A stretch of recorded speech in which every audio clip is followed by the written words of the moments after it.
নমস্কাৰ সকলোকে পুনৰ এটা নতুন জবৰ ভিডিঅ' আপোনালোকৰ মাজলৈ লৈ আহিছোঁ যিসকলে জব বিচাৰি আছে তেওঁলোকৰ কাৰণে ইয়াত বিভিন্ন ধৰণৰ জব আছে আপোনালোকে ভিডিঅ'টো শেষলৈ চাই যাব এক নম্বৰ ভেকেন্সিটো ভিজন কিউ কোচিং ইনষ্টিটিউট গুৱাহাটীৰ ফালৰ পৰা আহিছে অফিচ বয়ৰ ভেকেন্সি আছে স্যালাৰি ইয়াত মেনশ্যন কৰা আছে চাব পাৰিব আপোনালোকে এজ 18 পৰা 30 বছৰৰ ভিতৰত হ'ব লাগিব আৰু 8 বা 10 পাস কৰা হলে এপ্লাই কৰিব পাৰিব ইয়াত বেসিক কোৱালিফিকেশন নালাগে বেসিক ৰিডিং ৰাইটিং স্কিল লাগিব আৰু আপোনালোকে আগতে যদি কাম কৰিছে তেতিয়া হলে প্ৰিফাৰেন্স পাব কিন্তু এটো ম্যান্ডেটৰি নহয় ফ্ৰেছাৰ সকলো এপ্লাই কৰিব পাৰে মেইল আইডি কন্টাক্ট নম্বৰ দিয়া আছে ইয়াত যোগাযোগ কৰিব দুই নম্বৰটো Radiant group of school Bilasipara branch post আছে আপোনালোকৰ পিজিটি আৰু টিজিটি ম্যাথমেটিক্সৰ কাৰণে টিজিটি আছে হিন্দীৰ কাৰণে TGT social science PGT and TGT computer science PGT physics mail ID আৰু কন্টাক্ট নম্বৰ দিয়া আছে যোগাযোগ কৰি ল'ব তিনি নম্বৰটো Sun View mission school Arunachal প্ৰদেশৰ পৰা আহিছে boarding স্কুল হয় এখন লোৱাৰ প্ৰাইমাৰী টিচাৰ্স আৰু আপাৰ প্ৰাইমাৰী টিচাৰ ভেকেন্সি আছে স্যালাৰি বিলাক মেনশ্যন কৰা আছে চাব পাৰিব লগতে GS faculty for state PCS এক্সামৰ কাৰণে ইয়াতো স্যালাৰি মেনশ্যন কৰা আছে থকা খোৱাৰ ব্যৱস্থা তেওঁলোকে কৰি দিব যদি বাহিৰৰ পৰা কোনোবা ক্যান্ডিডেট এপ্লাই কৰে যায় তেওঁলোকে থকা খোৱাৰ ব্যৱস্থা খিনি পাব লোকেশন অৰুণাচল প্ৰদেশ ইটানগৰ হোৱাটসঅ্যাপ নম্বৰ আৰু মেইল আইডি দিয়া আছে ইয়াত যোগাযোগ কৰিব 4 নম্বৰটো নেশনাল ইনষ্টিটিউট অফ ডিজাইন যোৰহাটৰ ফালৰ পৰা আহিছে সিনিয়ৰ এসিস্ট্যান্টৰ ভেকেন্সি দুটা আছে ব্যাচেলৰ ডিগ্ৰী পাস কৰিলে এপ্লাই কৰিব পাৰে আপোনালোকে কম্পিউটাৰ জানিব লাগিব কেৱল minimum experience post qualification experience বিচাৰিছে ইয়াতে কি আপোনালোকৰ administration academic matters in a government educational institute organisation বা ইউনিভাৰ্সিটিত কাম কৰা এক্সপেৰিয়েন্স যদি আগত আছে এপ্লাই কৰিব পাৰে মিনিমাম বিচাৰিছে ইয়াতে মেনশ্যন কৰা নাই 1 বছৰ 2 বছৰ বুলি মেনশ্যন কৰা নাই পে স্কেলটো আপোনালোকৰ মেনশ্যন কৰা আছে তলত চাব পাৰিব নেক্সট টু আছে এসিস্ট্যান্টৰ ভেকেন্সি এটাই ভেকেন্সি আছে ইয়াত ব্যাচেলৰ ডিগ্ৰী পাস কৰিলে হ'ল ইয়াতো আৰু পে স্কেল মেনশ্যন কৰা আছে ইয়াত এপ্লাই কৰিবৰ কাৰণে আপোনালোকে অনলাইনত এপ্লাই কৰিব লাগিব ইয়াৰ অনলাইন এপ্লাই লিংকটো মই ভিডিও ডেসক্ৰিপচনত দিম তাত গৈ কিনে এপ্লাই কৰি ল'ব এপ্লাই কৰাৰ লাষ্ট ডেটটো হ'ব 10 মে 5 নম্বৰ ভেকেন্সিটো গোলাঘাট জুডিশিয়াৰী আসাম ড্ৰাইভাৰৰ ভেকেন্সি হয় ফিক্সড পে পাব আপোনালোকে 8 পাস কৰিলে হ'ল এপ্লাই কৰিব পাৰে লগতে ড্ৰাইভিং লাইসেন্স লাগিব আৰু অসমীয়া ভালকে জানিব লাগিব স্যালাৰি ইয়াতে ফিক্স স্যালাৰি পাব এই দিয়া মেনশ্যন কৰা আছে চাই ল'ব বয়স 18 পৰা 40 ৰ ভিতৰত হ'ব লাগিব নেক্সট আপোনালোকৰ অফিস এসিস্ট্যান্ট কন্ট্ৰাকচুৱেল পোষ্ট হয় এইটো এটা ভেকেন্সি আছে ডিগ্ৰী পাস কৰিলে এপ্লাই কৰিব পাৰে বেসিক কম্পিউটাৰ নলেজ লাগিব গুড টাইপিং স্পিড আৰু এবিলিটি টু টেক ডিক্টেশন মানে আপোনালোকে আসামিজ টু ইংলিশ বা ইংলিশ টু আসামিজ ভালকে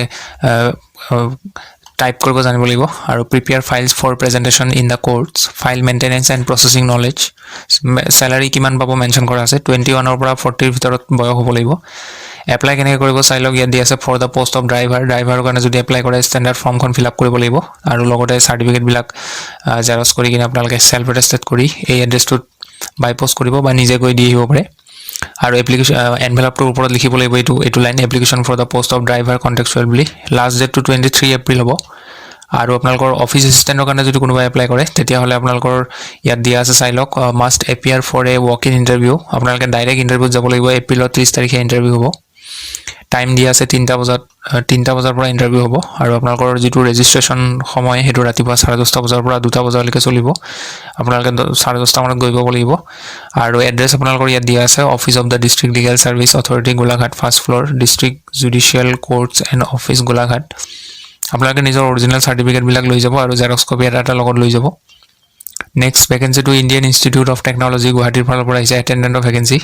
প্ৰজেক্ট মোড দুটা ভেকেন্সি আছে স্যালাৰি লগতে 20% এইচআৰএ আৰু মেডিকেল ফেসিলিটি পাব কোৱালিফিকেশনত হাই স্কুল পাস কৰা হলে হ'ল আৰু এবছৰ কাম কৰা এক্সপেৰিয়েন্স বিচাৰিছে ইয়াত এপ্লাই কৰিবৰ কাৰণে আপোনালোকে গুগল ফৰ্ম এখন আছে এইখন ফিল আপ কৰি কিনে এপ্লাই কৰিব লাগিব তাৰে লিংকটো মই ভিডিও ডেসক্ৰিপচনত দি দিম লাষ্ট ডেট হ'ব এপ্লাই কৰাৰ 20 এপ্ৰিল 5টা বজালৈকে সময় পাব 7 নম্বৰ ভেকেন্সিটো পুৰবি ডায়েৰী আসামৰ ফালৰ পৰা আহিছে গ্ৰেজুৱেট এপ্ৰেন্টিছৰ ভেকেন্সি আছে 7টা ইয়াতে কোৱালিফিকেশনত আপোনালোকৰ বিটেক বিই বিএসসি কৰা হলে এপ্লাই কৰিব পাৰে লগতে কাৰোবাৰ যদি সফটওয়্যাৰ ইঞ্জিনিয়াৰিং কৰা আছে বা বিকম কৰা আছে ফাইনান্স অৰ একাউন্টিং বা বিবিএ যদি কৰা আছে তথাপিও এপ্লাই কৰিব পাৰে ষ্টাইপেন্ড হিচাপে আপোনালোকে এই এমাউন্টটো পাব নেক্সট আপোনালোকৰ ডিপ্লোমা এপ্ৰেন্টিছৰ কাৰণে ভেকেন্সি আছে তিনিটা ভেকেন্সি আছে 3 ইয়াৰ্ছৰ ডিপ্লোমা কৰা হ'ব লাগিব কোৱালিফিকেশনত ইলেক্ট্ৰিকেল বা engineering information system information technology computer science engineering software engineering stipend পাব আপোনালোকে, এইটো ইয়াত দিয়া আছে চাব। ষ্টাইফেণ্ডবিলাক মই মেনশ্যন নকৰোঁ মানে ভিডিঅ'ত, যিহেতু এইটো এটা ইউটিউবৰ গাইডলাইনৰ এগেইনষ্ট হৈ যায়, গতিকে আপোনালোকক নিজে চাই ল'ব ইয়াতে ষ্টাইফেণ্ডবিলাক। চিলেকশ্যন প্ৰচেছ আপোনালোকৰ ইয়াতে 21 এপ্ৰিলত ইণ্টাৰভিউ হ'ব, 21 এণ্ড 22 এপ্ৰিল। ৰিপৰ্টিং টাইম দি আছে 10টা বজাৰ পৰা 11টা বজালৈকে সময় দিয়া আছে। আপোনালোকে এড্ৰেছ দিয়া আছে, চাই লওক ক'ত যাব লাগিব। Conference hall, Purabi dairy office, west Assam milk producers cooperative union limited, RK Jyoti Prasad Agarwala road, Juripar, Panjabari, Guwahati. এইটো এড্ৰেছত আপোনালোকে যাব লাগিব, যিটো ডেট দি আছে সেই ডেটত, আৰু সেই সময়মতে গৈ পাব লাগিব। আপোনালোকে ইয়াতে যোৱাৰ আগতে নিজকে ৰেজিষ্টাৰ কৰি ল'ব লাগিব, মেণ্ডেটৰী হয় এইটো। এই